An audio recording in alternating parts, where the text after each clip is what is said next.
You know, the other day, Netflix dropped one of their new prestige films that a lot of people got very excited about when the trailer dropped, and that's for A House of Dynamite.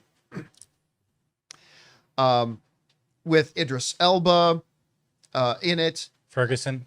Rebecca Ferguson is in there. I mean, it's got a great cast. Jared Harris. Oh, yeah. Jared Harris. Yeah. I love Jared Harris. You know, he came into studio and let me interview him one time. He was Really? Yeah, he was great. I had him for like a whole afternoon. I loved him on Mad Men. Me too. Oh, So good. and he's wonderful in Foundation. And well, he's wonderful in everything. Yeah. So I hear his dad was pretty good too. his dad wasn't bad. Yeah. Yeah. There's a whisper. Rich, something like that. You know, comes from a bloodline. You knew Marcus Aurelius. I didn't say I knew him. Listen. I thought the trailer, like everybody else, I thought the trailer was pretty hardcore. And you have, I believe, one of our great directors directing it, who comes via Hurt Locker, who comes via Detroit. By the way, if you haven't seen Detroit, watch it. It's one of those movies that was so impactful to me, I can't watch it again. Like it hit me in such a way, it was so powerful, I just can't watch it again. Like Catherine Bigelow is for real.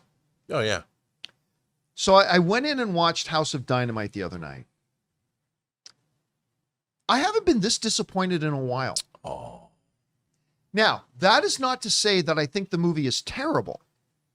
It's just that I had some friends that I know were saying this might be one of the best movies of the year, and the trailer looked great to me. And I sat down and watched it.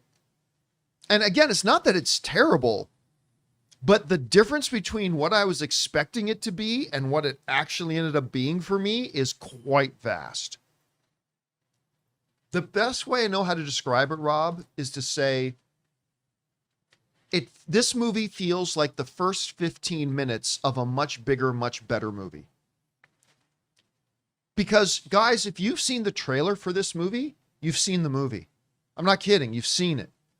The premise, of course, as is communicated in the trailer, is that the United States detects a single nuclear warhead is flying towards the States.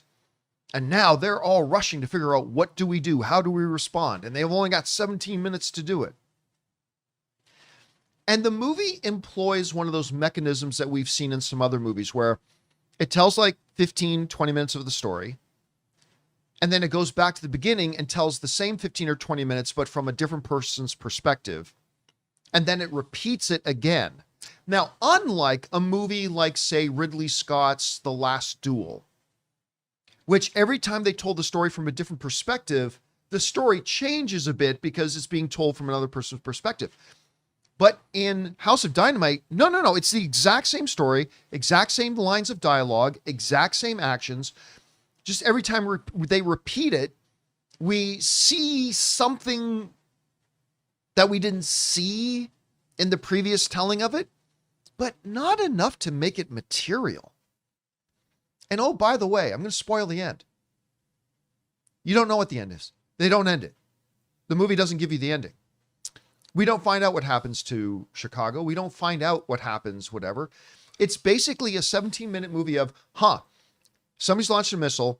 We can't figure out who it is. And we get to decide, do we retaliate, even though we don't know who we're retaliating against, or do we show restraint and not retaliate? Okay, that's in the trailer. That's the whole effing movie. It's the whole effing movie. That was it. I kept on expecting, like, when they would tell something, to learn something.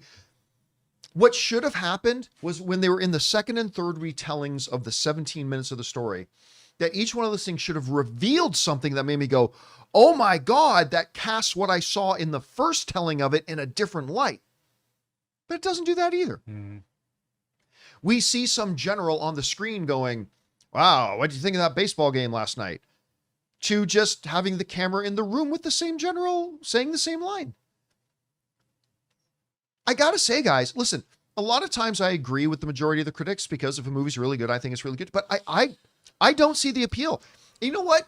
It was kept building up. It'll disturb you as to whatever. And I'm watching, it's like, even in the movie, they say, it should be impossible that a launch could happen that we didn't detect and that we can't completely pinpoint where it came from. So right in the movie itself, they tell us it's kind of science fiction. I can't feel completely disturbed if it's not a scenario that's actually realistic that could happen. So, yeah, by the time it ended, I was just kind of looking at the screen going, that was it? That was it? Performances are great. The music in it is surprisingly good. Like I remember, really good. Yeah, the music in it really feeds into the environment of what's going on. And I felt a great buildup of tension in the first 15 minutes of the movie. Then that tension is gone.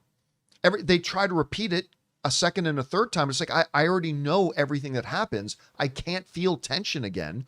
You already gave me the tension in the first little bit of the film. So again, Rob, to me, this entire movie felt like the first act. This felt like an incomplete movie. And it felt like the first act of what would be a bigger and better movie. So I got to say, I didn't like it. I did not find myself when it was all said and done, I was like, I could have spent my time watching something else. So I got to admit, man, even though I love Catherine Bigelow. I do too. And I love everybody in this movie. I got to say, I'm pretty disappointed with it myself. Anyway, Rob, you saw it as well. What are your thoughts on The House of Dynamite? Well, I'm conflicted because like you, I thought this movie was incredibly well made. I thought it was pretty brilliantly acted. The real problem I had with the script, I would say that, John, I hate to say this, but I love movies about potential nuclear apocalypse. And I've loved them since I was a little kid. There's an incredible movie from the 60s called Fail Safe. That's what I was telling John Yeah, today. we were talking, Jonathan. We were talking about it before. Fail Safe. Yeah. Before you came in, I was like, it's this. They could have just remade Fail Safe. Yeah, which George Clooney did. They did it live. Yeah. I think they did. So when I was a little kid and saw Fail Safe, I was like, oh my God. And then, of course, in the 80s when they had The Day After, the BBC movie Threads, which is post. So I love, and Jack Shoulder's movie and By Dawn's Early Light, that was an early HBO movie, is incredible. The problem that I had with this film is, like you said, it has no ending. It's not as satisfying. You're watching this and it starts out, the tension, it's like you're going up on a roller coaster, but then there's no more tension. Yeah. There's no more, and the first section of the film, I'm like, oh my God, they're taking you along. Can I piggyback on your analogy just for a second? Yeah. I love the analogy you just gave about this roller coaster. Like the first 15 minutes of the movie, like, oh.